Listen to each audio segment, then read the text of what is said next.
चलिए आज हम लोग अध्ययन करेंगे ब्रांडी का ओजोनाइजर विधि। ब्रांडी के ओजोनाइजर विधि से किस प्रकार से ओजोन गैस का निर्माण किया जाता है। इसमें मैं एक विधि पढ़ा चुका हूं कि जो सीमेंस का ओजोनाइजर विधि, और यह विधि जो है यह ब्रांडी का ओजोनाइजर विधि है, जिसके माध्यम से हमें ओजोन गैस का निर्माण करना है। ओजोन गैस का निर्माण करने के लिए ब्रांडी की ओजोनाइजर विधि में एक यू आकार की नली होती है जो दो स्थानों पर मुड़ी होती है। एक यू आकार की नली है जो दो स्थानों पर मुड़ी है। यहाँ पे एक तरफ चौड़ा, तरफ पतला होता है। इसमें क्या दिया हुआ आपका ध्यान समझेंगे। देखो भाई, यू आकार की नली है, इसके अंदर क्या होता है, एक प्लेटिनम का इलेक्ट्रोड लगाते हैं और इसके अंदर जो है सल्फ्यूरिक अम्ल, तनु सल्फ्यूरिक अम्ल क्या करते हैं, इसके अंदर भर देते हैं।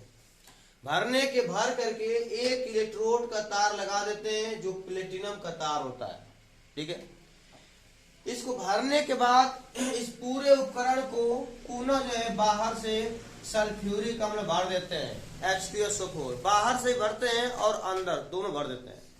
यहाँ देख रहे हैं कि अंदर की तरफ भर दिए सल्फ्यूरिक अम्ल, एक इलेक्ट्रोड लगा दिए, और दूसरा तरफ भी यहाँ पे बाहर की तरफ सल्फ्यूरिक अम्ल भर दिए इसके, और यहाँ पे भी एक प्लेटिनम का तार इसके अंदर लगा दिए, जो दोनों किसका काम करते हैं, प्रेरण कुंडली का। ठीक है, जब यहाँ पे इस प्लेटिनम को तार को लगा करके जब इसके अंदर शुष्क ऑक्सीजन O2 शुष्क ऑक्सीजन प्रवाहित करते हैं, तो वो ऑक्सीजन जो होता है इस नलियों में ज्यों प्रवेश करता है, इसका विसर्जन हो जाता है। वह ऑक्सीजन का विद्युत विसर्जन हो जाता है, जिसके फलस्वरूप जो है आपका जो शुष्क ऑक्सीजन होता है वह ओजोन में क्या होता है, परिवर्तित हो जाता है। ब्रांडी के ओजोनाइजर विधि में आप देख रहे हैं कि बोर्ड के अकॉर्डिंग आपका फिगर होता है, चित्र अनुसार जो है आपके उपकरण बनाए जाते हैं, उपकरण होते हैं।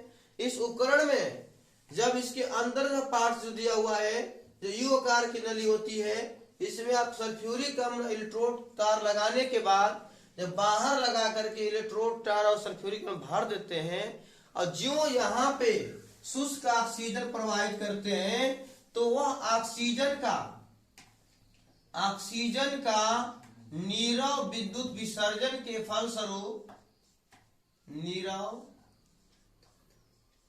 विद्युत विसर्जन के फलस्वरूप यह ऑक्सीजन जो है ओजोन गैस में परिवर्तित हो जाता है, और यहां से देख रहे हैं क्या ओजोन गैस क्या हो गया, प्राप्त हो गया। ब्रांडी के ओजोनाइजर विधि से मैक्सिमम जो है 15% तक आप ओजोन गैस प्राप्त कर सकते हो, मात्र 15%। इससे ज्यादा ओजोन गैस प्राप्त नहीं होती है। ओजोन गैस से बना हमारा ओजोन लेयर जो होता है, बताया गया था कि यह काम क्या करता है, सूर्य से आने वाली अल्ट्रावायलेट किरणों को रोकता है। जो पराबैंगनी किरणें होती है ना, उसको छान कर क्या करता है, नीचे भेजता है।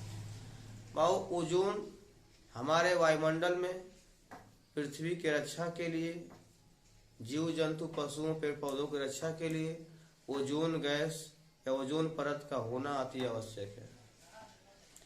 सूर्य से आने वाली हानिकारक किरणों को रोक करके ही वो नीचे किरणों को भेजता है, जिससे सभी लोगों को एक पराबैंगनी किरणों का शरीर पर इफेक्ट नहीं पड़ता है। इसलिए ओजोन परत जो है हमारा समताप मंडल में पाया जाता है। समुद्र तल से 25 किलोमीटर की ऊंचाई पर यह ओजोन परत है। ओजोन परत कितना मोटा है, कितना पतला है, मैंने बता दिया था कि इसे ओजोन परत की मोटाई को हम डाबसन से मापते हैं। डाबसन एक ऐसा पैमाना है जिसके माध्यम से मापा जाता है कि ओजोन परत का क्षरण तो नहीं हो रहा है। ओजोन परत के क्षरण के लिए सबसे हानिकारक गैस CFC होता है। विचार लीजिएगा, एक कंपटीशन में पूछता है ओजोन परत हानिकारक गैसें कौन है? CFC, chlorofluorocarbon. क्लोरोफ्लोरोकार्बन, अच्छा यह जो है कि आप पता है जो एक फ्रिज के अंदर पाया था मेफ्रोन गैस, मेफ्रोन गैस में CFC पाई जाती है। या AC, जितना आप जो है एयर कंडीशन यूज करते हो, AC यूज करते हैं, उससे निकलने वाले क्लोरोफ्लोरोकार्बन जो है हमारे ओजोन परत को क्षति पहुंचाती है। तो बाबू यह विधि है ब्रांडी का ओजोनाइजर विधि। एक बाबू बता दें इस विधि के अंदर क्या है, इसमें U आकार की एक नली होती है, उसमें H2SO4 भर करके एक इलेक्ट्रोड 6 प्लेटिनम तार लगा देते हैं। लगा करके पुनः इसके उपकरण के बाहर की तरफ जो है हम इसमें फिर पुनः जो है कि सल्फ्यूरिक अम्ल भर करके एक और इलेक्ट्रोड लगा देते हैं प्लेटिनम का, जो प्रेरक कुंडली कार्य करता है। ये लगा करके जब इसकी नलियों में जो U आकार की नली है, इसके नलियों में जो ही हम H2SO4 प्रवाहित करते हैं, जो ही ऑक्सीजन गैस प्रवाहित करते हैं, शुष्क ऑक्सीजन, नीरो विद्युत विसर्जन हो जाता है, जिसके फलस्वरूप क्या प्राप्त होता है? ओजोन गैस प्राप्त हो जाती है। ऐसे में यही है ब्रांडी का ओजोनाइजर।